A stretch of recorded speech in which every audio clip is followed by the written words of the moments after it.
Harold Hodge, we now know was a co-orchestrator of the human radiation experiments in which citizens in hospitals at Rochester and in Oak Ridge were injected with plutonium by scientists under Harold Hodge's direction. And there's a whole book written about that. That's right. We know about Harold Hodge in part because of the work of investigative reporters such as Eileen Welsom, who won a Pulitzer Prize for discovering the names of the people who had been injected with plutonium. Harold Hodge's name surfaced in that book and surfaced in the subsequent presidential inquiry into the human radiation experiments. You join the dots.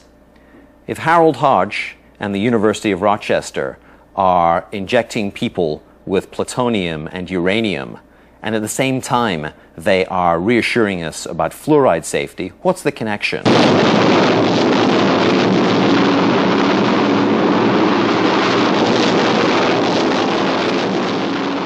So what was the connection? Harold Hodge was the chief toxicologist of the Manhattan Project, the group of scientists and engineers who developed the atomic bomb in World War II and in the early years of the Cold War.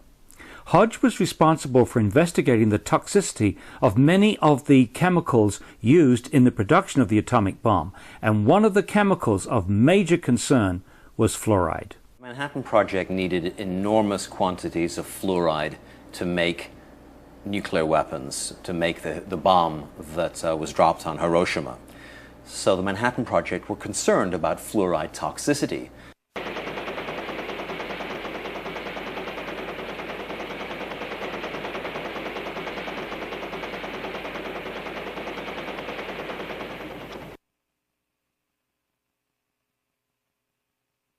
The documents that I uncovered with Joel Griffiths in the files of the Manhattan Project and the Atomic Energy Commission are very clear and very explicit. The toxicology department at the University of Rochester, which was under the direction of Harold Hodge, was asked to come up with medical information that could help the government in lawsuits in which the United States Army and the US government were being charged with fluoride pollution.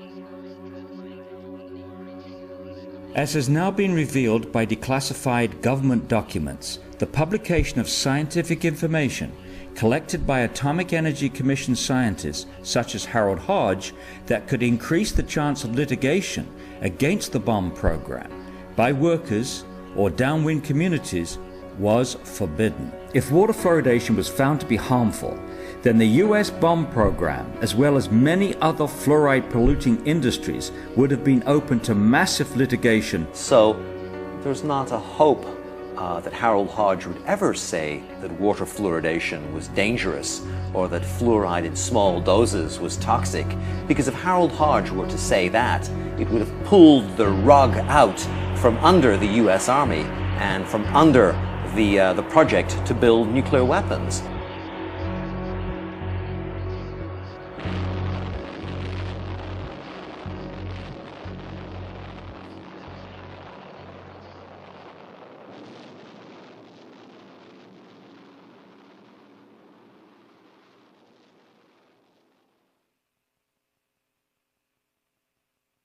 For people who know the history of medicine and science in this country, the Kettering Laboratory was at one time one of the largest private laboratories dealing with issues of toxicity.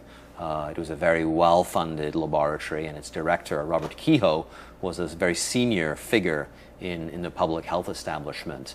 Today, we know Kehoe's name best for his career-long defense of the safety of adding lead to gasoline.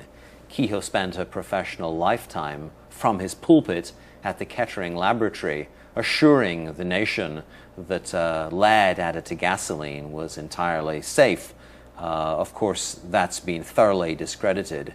The toll of health injuries, of neurological injuries to children alone from adding lead to gasoline is almost incalculable. And you know, for that, we really can thank Dr. Robert Kehoe. He soldiered on lead's behalf for his professional lifetime, and he did so being paid by the Ethyl Corporation, who were the makers of tetraethyl lead.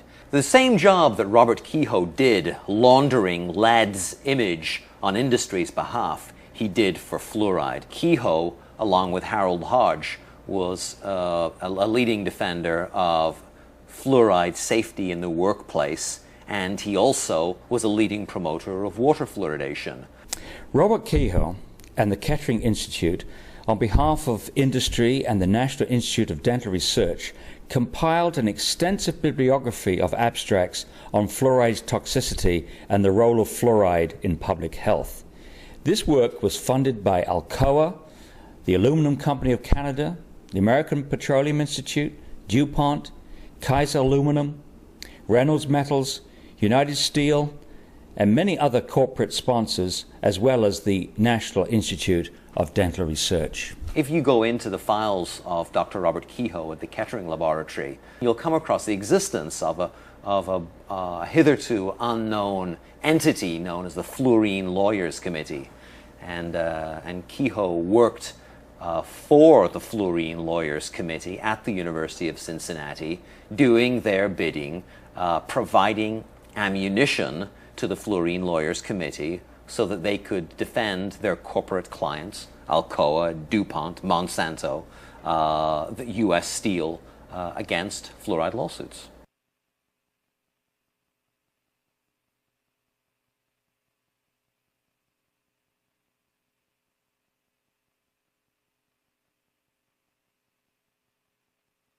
In Robert Kehoe's files, there is a medical study which was a state-of-the-art $100,000 study in which beagle dogs were given fluoride to breathe in conditions which approximated the working conditions for men and women in the aluminum industry or in any fluoride industry. What happened to that beagle study?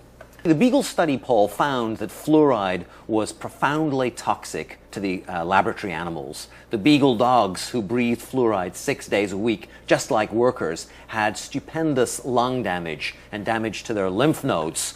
You'd think that someone would have given that medical information to America's doctors or to the workers who were going to those doctors asking why they had emphysema. No, the study was given to the Fluorine Lawyers Committee and it was buried.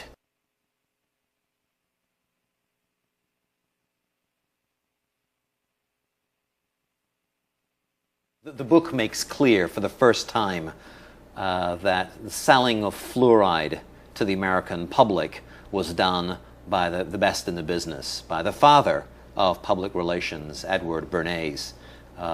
Edward Bernays is Sigmund Freud's nephew, and he was a Machiavellian genius, small in size, yet cast a towering shadow over the 20th century.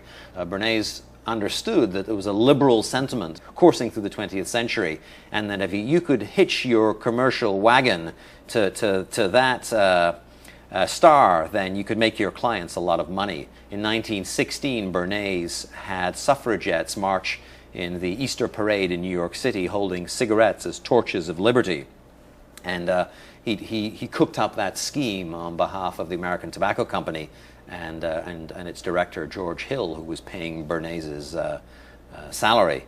Well, my book uncovers correspondence between Bernays and the National Institutes of Dental Research. Bernays was asked to come to Washington by the NIDR to help create their PR campaign to sell fluoride to the nation. Bernays understood that people have an unconscious trust in their doctor or their dentist, and if you can persuade doctors and dentists that fluoride